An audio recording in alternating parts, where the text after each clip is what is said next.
South আফ্রিকাতে কিন্তু এমনও লোক আছে মান্থলি তারা 15 থেকে 20 লাখ কিংবা 25 লাখ টাকাও ইনকাম করে থাকে। তো তাই আপনি তো রিসেন্টলি কিছুদিন আগে সাউথ আফ্রিকাতে আসছেন, সো এসে আমাদের ব্যবসা প্রতিষ্ঠান দেখে আপনার কেমন লাগতেছে? অন্যান্য দেশের চাইতে মানে সাউথ আফ্রিকা আপনার কাছে কেমন লাগতেছে? আমার সাউথ আফ্রিকা এসে ব্যবসা প্রতিষ্ঠান দেখে মনে হচ্ছে যে আমি পুরো একটা ইউরোপ কান্ট্রিতে ঢুকে গেছি। অনেক ভালো লাগতেছে, বলার মতো না, এত ভালো লাগতেছে। পরিবার, দেশের কথা, কারো কথা মনে পড়তেছে না। খুব সুন্দর, ভেরি নাইস। থ্যাংক ইউ আপনাকে আঙ্কেল। ওয়েলকাম। এখন আমি আপনাদেরকে দেখানোর চেষ্টা করব এই ব্যবসা প্রতিষ্ঠানটা কিভাবে গুছিয়ে রেখেছে কিংবা শপটা কেমন। So let's see. ম্যাক্সিমাম বাংলাদেশিদের সুপার শপগুলো এরকম হয়ে থাকে। এটা হচ্ছে আমাদের সুপার শপের কাউন্টার। দেখেন একটি সুপার শপে কিন্তু অনেক মাল থাকে, কারণ দেখেন সুপার শপে আমরা কিন্তু সেলফোনও বিক্রি করি। এটা হচ্ছে সেলফোন সাইট। দেখেন একদম বাংলাদেশি কিছু পণ্য বিক্রি করি, যেরকম পেঁয়াজ। দেখেন এই যে পেঁয়াজ, সাউথ আফ্রিকাতে পেঁয়াজের দাম হচ্ছে 15 টাকা কেজি, যা বাংলা টাকায় কনভার্ট করলে 90 টাকা কেজি করে থাকে। এবং কি কলা বিক্রি করি আমরা সাউথ আফ্রিকাতে কেজি পাও। দেখেন এগুলো রসুনও কিন্তু আমরা সাউথ আফ্রিকাতে কেজি পাও বিক্রি করে থাকি। সো ভিডিও আমাদের দোকানটা ঘুরে দেখাই আপনাদের, তার মাঝে আমি কিছু তথ্য দিয়ে রাখি। যারা সাউথ আফ্রিকাতে আসার জন্য ইচ্ছুক প্রকাশ করে থাকেন তারা অবশ্যই এই বিষয়গুলো ভালোভাবে জেনে সাউথ আফ্রিকাতে আসবেন। কারণ সাউথ আফ্রিকাতে যদি আপনি এসে থাকেন, অবশ্যই সাউথ আফ্রিকাতে ম্যাক্সিমামই দেখা যায় সুপার শপে জব করতে হয়। সুপার শপে জব করলে দেখা যায় আপনার ডিউটি হয়ে থাকবে 12 থেকে 14 ঘন্টার ভিতরে। আপনার যা স্যালারি ফিক্স করা থাকবে আপনি ওটাই স্যালারি পাবেন। সাউথ আফ্রিকাতে ওভার টাইম বলতে কোনো ভাষা নাই। সাউথ আফ্রিকাতে আপনার ডিউটিতে যে স্যালারিটা পাবেন ওটাই হচ্ছে আপনার মান্থলি ইনকাম। দেখা যায় নতুন যারা সাউথ আফ্রিকাতে এসে থাকে তারা নতুন অবস্থায় 5,500 থেকে 5,000 টাকা কিংবা 6,000 টাকাও কিছু জায়গা ভিত্তিক বুঝে স্যালারি পেয়ে থাকে। পুরাতন যারা আছে তারা একটু স্যালারি বেশি পেয়ে থাকে, তাদের 6,500 থেকে 7,000 টাকাও হয়ে থাকে। দেখা যায় এখন যারা 5,500 টাকা স্যালারি পায়, কারণ বর্তমানে টাকা রেটটা একটু ভালো, তারা 5,500 টাকা বাংলা টাকা কনভার্ট করলে 33,000 টাকার মতো পেয়ে থাকে। কিংবা যারা 6,500 টাকা স্যালারি পায় তারা 40,000 টাকার মতো পেয়ে থাকে।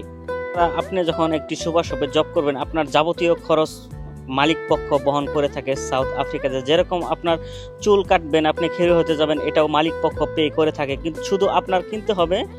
বছরে দেখা যায় আপনার বছরে কাপড় চোপড়টা এটাই ম্যাক্সিমাম মানে কিনা লাগে। তাছাড়া আপনার যাবতীয় যা লাগে, টুথব্রাশ থেকে শুরু করে যাবতীয় যা লাগে সবকিছু মালিক বহন করে থাকে সাউথ আফ্রিকাতে। আর যারা সাউথ আফ্রিকাতে আসবেন অবশ্যই এই জিনিসটা ভালোভাবে ভেবে তারপরে সাউথ আফ্রিকাতে আসবেন। কারণ সাউথ আফ্রিকাতে আসার পরে আপনি যদি দোকানে জব করেন তাহলে আপনার ঋণ শোধ হতেও অনেক দিন লেগে যাবে। কারণ 7 থেকে 8 লাখ টাকাতে সাউথ আফ্রিকাতে এসে আপনি যখন 30-40,000 টাকা স্যালারি পাবেন তখন আপনার এই ঋণটা সুদ হইতেও মোটামুটি আপনার 2 থেকে 3 বছর লেগে যাবে। কারণ যারা সাউথ আফ্রিকাতে আসতে চান, যাদের দেশ 8 লাখ টাকাতে সাউথ আফ্রিকাতে আসার পরেও ব্যাকআপ দেওয়ার মতো অ্যাবিলিটি আছে, যেরকম আপনি 8 লাখ টাকাতে সাউথ আফ্রিকাতে আসছেন, সাউথ আফ্রিকাতে এসে আপনি বিজনেস করবেন, মানে পার্টনারের ব্যবসা করবেন। পার্টনারের ব্যবসা করতে হলেও আপনার 6 থেকে 12 লাখ টাকার মধ্যে আপনার ভালো একটা পার্টনারের ভাগ নিতে পারবেন। তাহলে দেখা যায় আপনি যদি 12 লাখ টাকা ইনভেস্ট করেন সাউথ আফ্রিকাতে, আপনার স্যালারি সহ আপনার দোকানের প্রফিট সহ দেখা যায় আপনি প্লাস মাইনাস 80-90 হাজার টাকার মতো ইনকাম করতে পারবেন।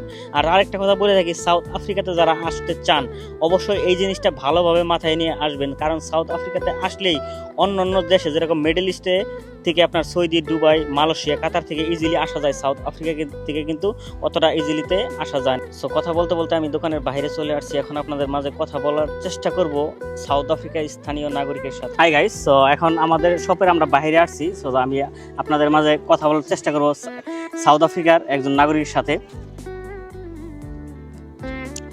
So how are you, ma'am? I'm good. How are you? I'm good. That's good. So how is it like Bangladeshi people? How is? Like Bangladeshi people. I love them. You love them? Yeah, they're so cute and funny. It's just funny. Yeah. So you like to buy grocery on Bangladeshi shop? Or Yeah, I always go there. I'm Aussie, I'm there every day. every day there.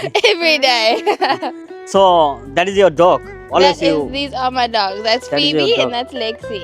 So what the name of this one? That's Phoebe Yes, and that's Lexi. that's Lexi. Yes. Oh, thank you so much. তো south আফ্রিকার স্থানীয় নাগরিকের কথাগুলো শুনেই বুঝতে পারলেন ওরা আমাদের বাংলাদেশিদেরকে কতটা পছন্দ করে থাকে এবং কি আমাদেরকে কতটা সাপোর্ট করে থাকে। আমাদের সুপার শপ থেকে ওরা ম্যাক্সিমাম গ্লোসারি। আমি আপনাদেরকে দেখানোর চেষ্টা করলাম সাউথ আফ্রিকাতে আমরা বাংলাদেশি প্রবাসীরা কি কাজ করে থাকি এবং কি কত টাকা স্যালারি পেয়ে থাকি। তো আপনারা দেখতে পারলেন আমি আপনাদেরকে সুপার শপে নিয়ে গেছিলাম। সাউথ আফ্রিকাতে কিন্তু এমনও লোক আছে মান্থলি তারা 15 থেকে 20 লাখ কিংবা 25 লাখ টাকাও ইনকাম করে